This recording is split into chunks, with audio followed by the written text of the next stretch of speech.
first thing that I'm going to do is using a dried poppy seed or poppy stem.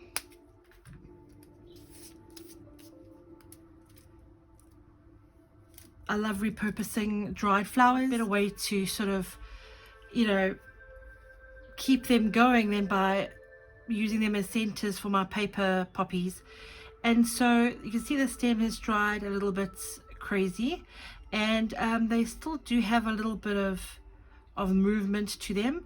But if you want to really sort of secure that, I normally just use a wire and use it almost like a brace. And I'm just going to, using floral tape, I'm just going to secure those two together. What I'm going to do as well is just using a little bit of crepe tape. I'm just going to go down that stem again.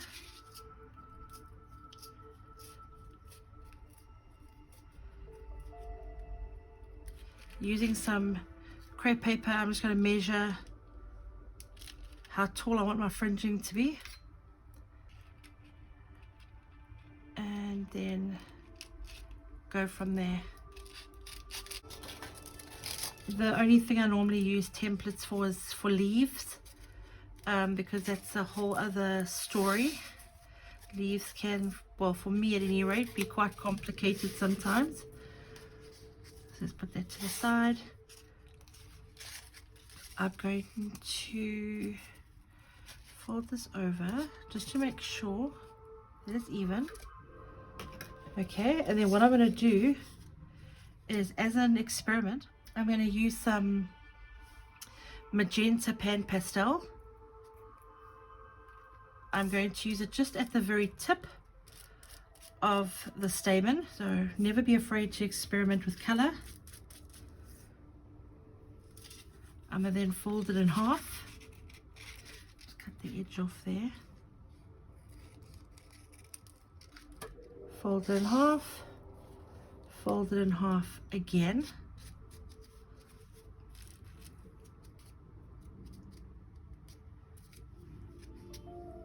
And fringe. So now I'm going to fold it in half again, and I don't want to twist these. I want to just bring them together, and I want to squeeze them together to take some of the squareness off that fringing. So I'm not trying to twist the paper like that at all. It's not like a peony center that has it's very twisted and wild. I don't want the center to be too wild.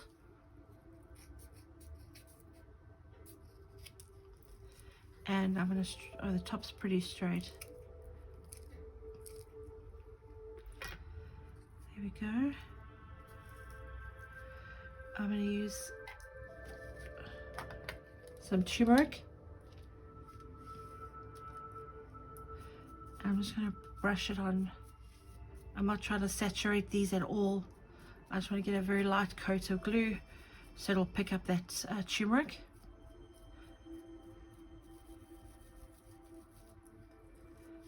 And we're going to dab it in, tap it off, dab it in again, and tap. And then I'm going to open it out.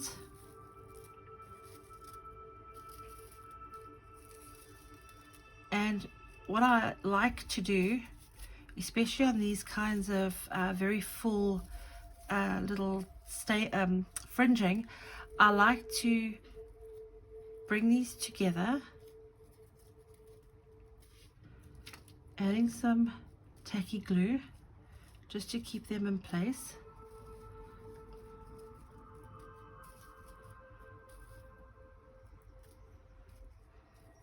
And I'm going to add it this way around my center, so it'll be like that. You can curl the very tips in, and then taking our hot glue. Hot glue also provides a very good adhesion between the two, and make sure that poppy is really secure. I'm going to turn it around, making sure to keep your top edge even.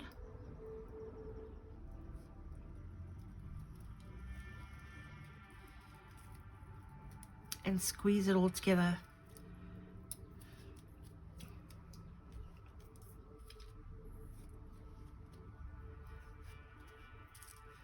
Take my tacky glue, take it around the center to really hold it in. There we go. And then wind it down. And then the magic happens when you pull that fringing back to reveal that center. Let's bend this a bit. When you pull it back to reveal that center,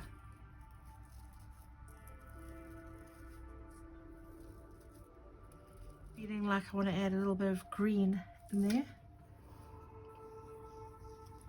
And this is honestly how I love to create, where just sort of parts just speak to me as I'm creating it.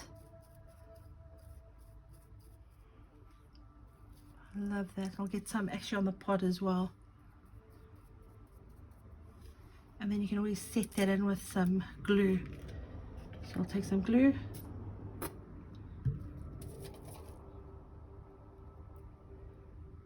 And just set that onto the top of that little pod. I'm going to set that aside to dry. So I've got some of this pink ombre on hand, and I love the gradation from pink to light. You could use the paper as is without having to color it at all. I'm going to add some extra, just some magenta to that bottom, just to sort of complement the fringing that I've just done. I'm just sort of estimating how wide I want those petals to be. I managed to get 3 out of that. Let me just measure against the center.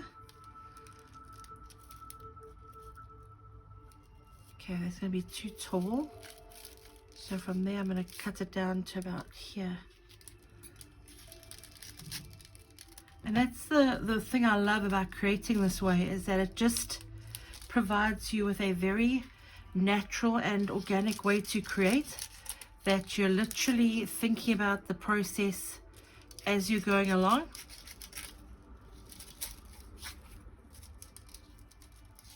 I'm folding all 3 of these in half.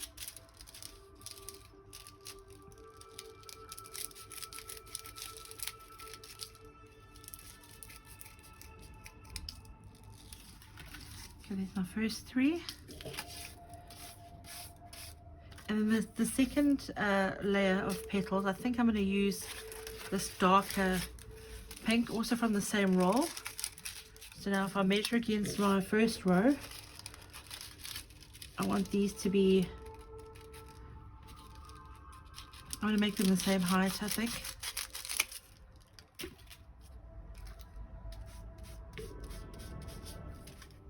Okay, and then I'll use this one as a guide.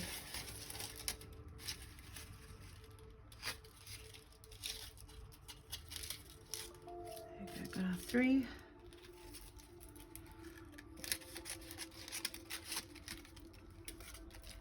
And these could be set aside as templates for your next poppy, that you've got already a guide now. So that's how that evolves. And I'm just going to stretch these out, ruffle them, and then twist.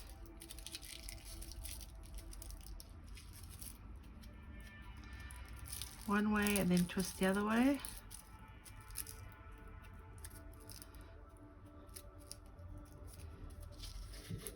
Okay, so now we're ready to open up and unravel our petals. So I don't want to open it too much that I sort of tamper with the beautiful natural form. I'm just going to add some glue to the base.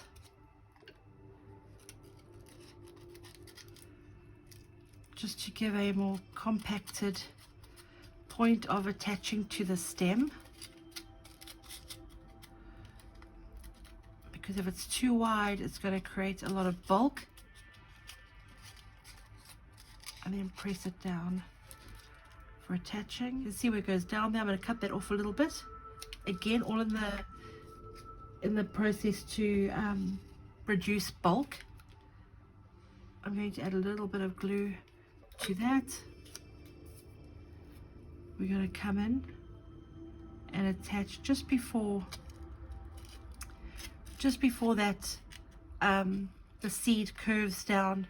You can see I've added it just before the curve because that's where our last set of petals are going to sit. There we go. We're going to offset the next one.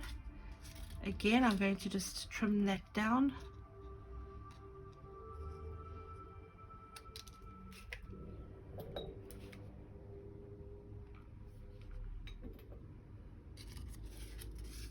Slightly offset it on that rounded section of the pod. That looks so beautiful. Now we're going to add our our second row, and now on that curve, as it's curving down to meet the stem, I'm going to add the second row, or start the second row.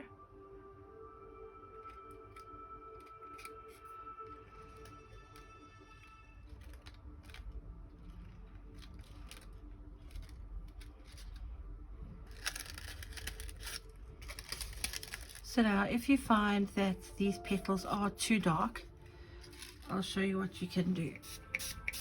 Spray bleach onto it, just onto the tips.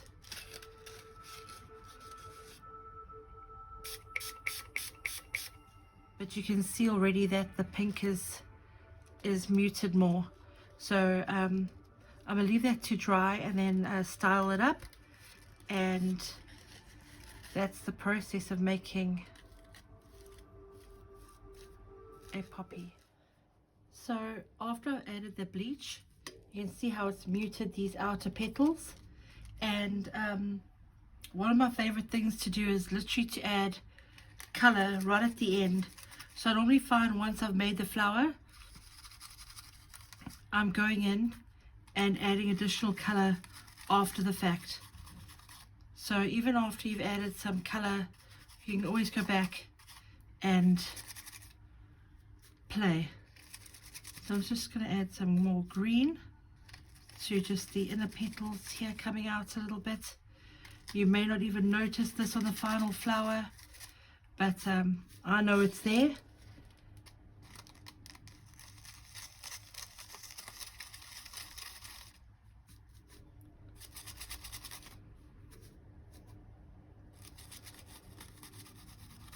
And what I also did was I trimmed this first set of petals down a little bit. So this is literally my process. It's how I work. It's very instinctive and intuitive, and it's sort of as I go along, I will figure out things to do. I don't normally have I may know what flower I want to make, but as I go, the process just sort of happens.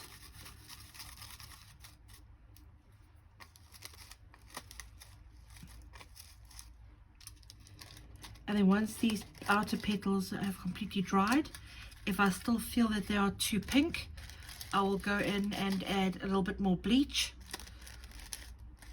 But I think those look gorgeous.